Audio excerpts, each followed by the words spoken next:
Hello ಸ್ನೇಹಿತರೆ, ಬನ್ನಿ ಈ ದಿನ ಒಂದು ಪರೀಕ್ಷೆ ಮಾಡೋಣ.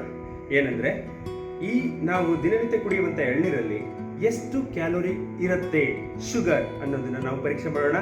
ಈಗ ತಿಳಿಯೋಣ, ಇದೇ ಎಳನೀರನ್ನ 200 ml ನಾವು ಕುಡಿದಾಗ ನಮ್ಮ ಶರೀರದಲ್ಲಿ ಎಷ್ಟು ಶುಗರ್ ಸ್ಪೈಕ್ ಆಗುತ್ತೆ ಅನ್ನೋದನ್ನ ನಾವು ಪರೀಕ್ಷೆ ಮಾಡಬಹುದು.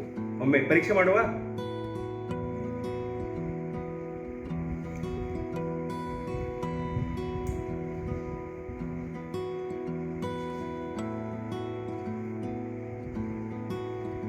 ಈಗ ನನ್ನ ಶರೀರದಲ್ಲಿ 37 mg ಅಷ್ಟು ಸ್ಪೈಕ್ ಆಗಿದೆ. ನನ್ನಲ್ಲಿ ಹಾಕಿರುವಂತಹ ಶುಗರ್ ಮಾನಿಟರ್ ಅದನ್ನ ಶೋ ಮಾಡ್ತಾ ಇದೆ. ನಿಮಗನ್ಸುತ್ತಾ ಇದರಷ್ಟೇ ಕ್ವಾಂಟಿಟಿ ಅಂದ್ರೆ ಇದರಷ್ಟೇ ಪ್ರಮಾಣ ಕಬ್ಬಿನ ಹಾಲನ್ನು ಕುಡಿದಾಗ ನಮ್ಮ ಶರೀರದಲ್ಲಿ ಅಷ್ಟೇ ಶುಗರ್ ರೈಸ್ ಆಗುತ್ತೆ ಅಂತ? ಇಲ್ಲ ಸ್ನೇಹಿತರೆ, ನಿಮಗೆ ಗೊತ್ತಿರಲಿ, ಇದೇ ಪ್ರಮಾಣದ ಕಬ್ಬಿನ ಹಾಲನ್ನು ಕುಡಿದಾಗ ನಮ್ಮ ಶರೀರದಲ್ಲಿ ಡಬಲ್ ಸ್ಪೈಕ್ ಆಗ್ತದೆ.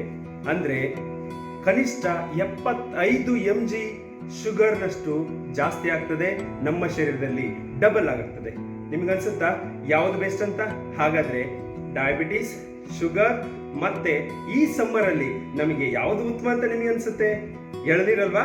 ಹಾಗಾದ್ರೆ ಎಳನೀರು ತುಂಬಾ ಸ್ವೀಟಿ ಮತ್ತು ಚೆನ್ನಾಗಿರ್ಬೋದು, ಆದರೆ ಇದರಲ್ಲಿ ಸಾಕಷ್ಟು ಮಿನರಲ್ಸ್ ಇರೋದ್ರಿಂದ ನಮಗೆ ಈ ಸ್ವೆಟ್ಟಿಂಗು ವರ್ಕೌಟ್ ಮಾಡಿದ ನಂತರ ಈ ಸಮ್ಮರ್ ಅಲ್ಲಿ ಮಿನರಲ್ಸ್ ಜಾಸ್ತಿ ನಮ್ಗೆ ಅವಶ್ಯಕತೆ ಇರೋದ್ರಿಂದ ಅದನ್ನೇ ಕುಡಿದ್ರೆ ತುಂಬಾ ಅನುಕೂಲ ಆಗುತ್ತೆ, ನಮ್ಮ ಶರೀರ ಸ್ವಸ್ಥವಾಗಿರ್ತದೆ. ಏನಂತೀರಾ?